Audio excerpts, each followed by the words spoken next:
I am a much larger proponent of larger risks and larger rewards. If you want to learn about self-help, if you want to understand yourself and see what kind of man you really are and learn how to fight through adversity and learn how to get up when life's difficult and learn how to control your mind and learn how to struggle, then you can go to the boxing gym and you can get your ass kicked. You do not need to read any books. You need to get in the gym, walk in there and say, I'm going to fight the best fighter here every single day and not quit until you can eventually beat him.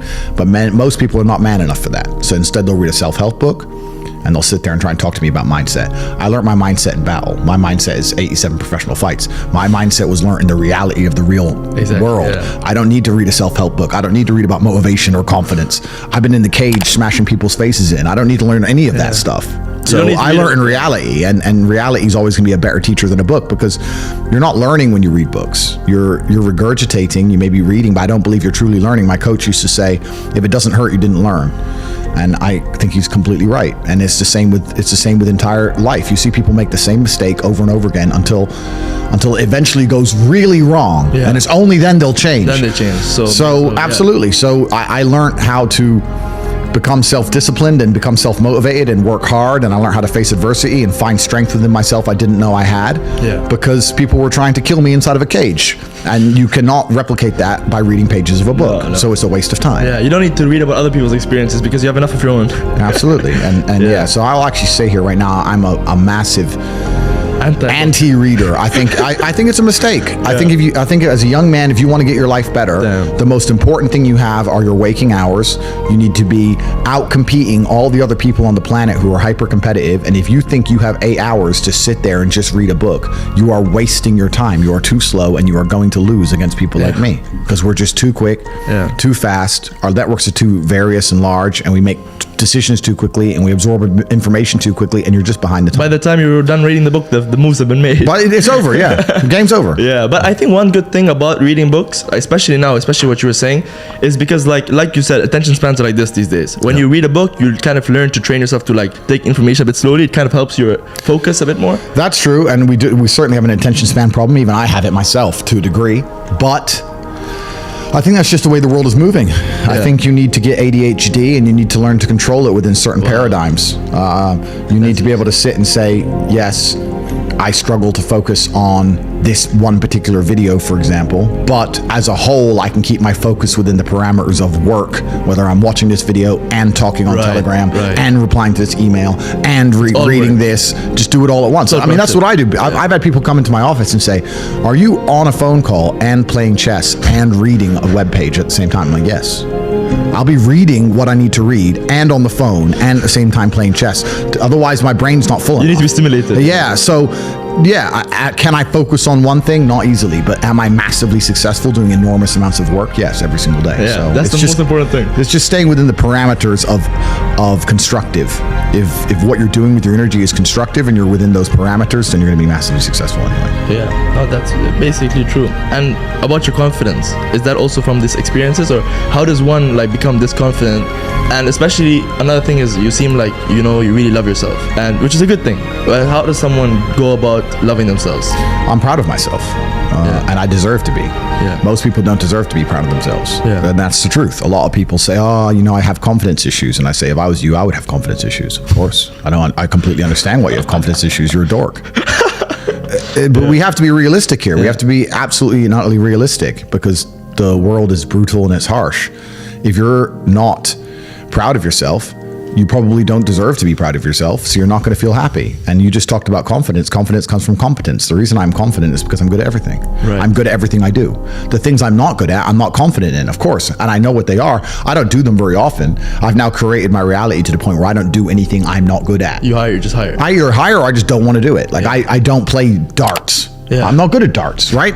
I do what I'm good at. So I'm absolutely and utterly confident because I'm absolutely and utterly competent, and that takes practice and discipline and motivation, and you need to fail a few times. You need to get up, and like I said earlier, when I learned my entire mindset in professional fighting and chess, the two combined, that's how it comes down to. And when people say, I have confidence issues, usually I can look them up and down and say, if I was you, I would completely and utterly struggle with confidence issues. because the world is competitive, and there's men like me on the planet and friends like mine on the planet, and you're competing against us for money, for girls, for status, for resource, and you're going to be destroyed and decimated the entire time. So of course you have confidence issues when you can be annihilated in real time by the competitor. Why wouldn't you have confidence issues? You'd be psychopathic not to. Yeah, that makes sense. So maybe that unconfidence is a good motivation for them to actually. Well, it's supposed to be. This is the thing that I don't truly understand. If I'm unhappy with something and I'm uncomfortable with something, I fix it. Yeah. That's endless motivation, which I don't truly believe in as a concept, but that's endless fuel for the fire. Right. If I was unhappy with something about myself, regardless of what it was, I would be able to take all of that discomfort and turn it into endless energy to get the problem fixed. Yeah, exactly. But these people seem to it's okay to be unhappy. Yeah, well, these people seem to sit and say, I'm really unhappy with X, but then stay doing X. So I don't believe they're truly actually unhappy. What you'll notice if you live life long enough is that somebody will sit and say to you, I'm unhappy being a loser. You say, why are you a loser? I just sit at home and play video games 7 days a week. And you're like, okay. And maybe 3 days of the week they're unhappy doing that. And that's the time they email you, and that's the time they want to make a change. But 4 days of the week, they don't really, it doesn't really bother them. Yeah, it doesn't really bother them. Because if it bothered them 7 days a week, guess what? They would fix it. Correct. Yeah. So I have very little sympathy for people.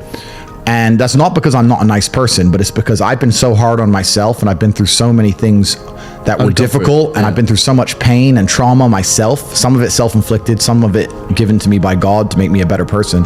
But I've been so difficult on myself. It's very hard for me to look at somebody who's refused to be difficult on themselves and see them as my equal or feel sympathy or pity for them.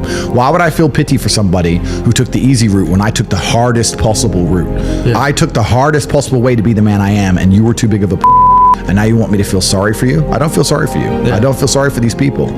And because as a man, you can be anything you decide you want to be. That's the beauty of being a male. You can build your character completely from the ground up, just like a video game. Every single thing about me that people respect, I built. I was not born a world champion kickboxer. I was not born this intelligent or intellectual. I was not born this rich. I was not born this strong. I was not born this confident. I was not born this interesting. I was not born this charismatic and humble and gorgeous and tall and strong and sexy. I was not born none of these things. I became these things myself, so I deserve all the spoils of war. And anybody who decides they don't want to work hard enough to become those things, then they deserve to sit and accept they're my inferior. Yeah. That's their problem. Yeah, basically. That's their problem. But have you struggled with any mental health issues yourself? Because you know, one thing also I noticed about you, from one side when you talk, you seem like very positive about life. But I've seen clips of you where you say like, sometimes I feel you say enjoy everything and, you know, always be happy, or like always be like positive. But then in some parts of you say like, I was angry when I was broke. I had to get rich. Yeah. I needed to get rich. I was furious. Well, I couldn't sleep when I was broke. And this is what we're talking about, the being uncomfortable and how it can motivate you. When I didn't have enough money to buy whatever I wanted, I couldn't fall asleep at night. Because I understood there are people out there that did, and I didn't see them as better than me. And I thought, why are these people who I don't see as my superior living an experience that I can't live? And it bothered me to the point where I could not sleep. So yeah, that was real. When you talk about suffering mentally, I don't really consider that suffering. I have had a very painful life. I still think to a degree I do, but that's self-inflicted. But I can't imagine living any other way. I can't imagine living in this idea, this utopian, every day, just, you know, girls, drink, hedonism. I don't want that. Yeah, it's degenerate. I think the only thing you can do that's not degenerate is usually be fighting a battle or solving a problem. Growth. Yeah, growth. Yeah, so you need to either fight a battle or solve a problem to avoid degeneracy, which means I'm constantly looking for them. I'm currently one of the largest battles a man can possibly take on. I'm taking on the Matrix, the most powerful people on the planet. Right, yeah. So, yeah, is my life difficult? Yeah. Am I complaining about that? No. In fact, I'd hate it for it to be any other way. Yeah. No, you're right, honestly. You know, you talk about the Matrix a lot. Has the Matrix ever contacted you directly? Have you ever got any contact from them? Or you can't say? I've had a couple experiences which have certainly been strange. Oh, can you talk about it, or you prefer not to? I've had some invites to some strange places with some strange people. I've had some anonymous messages which I verified to be true, which were scary, I guess you could say. I've definitely been contacted by the Matrix in and of itself. But initially, when they speak to you, they try to make you change sides. Mm-hmm. That's try to switch you. Well, they try and get a degree of leverage over you, or they try and bribe you, or they try and get you to sell your soul. Yeah. So they'll try and invite you to a party where you do some degeneracy and they get it on video, or they try and get a threat against you and try and blackmail you, or they try and offer you a whole ton of money for this contract, but you have to be careful what you say now. And you have to, they try very hard initially to get you without violence. Yeah, without violence. They try with degeneracy. That's what they try, and that's distractions. Yeah, well, most people's hearts and souls can be bought. So when they can print unlimited money, why would they go the route of violence? They can just print unlimited money and give it to somebody and own them.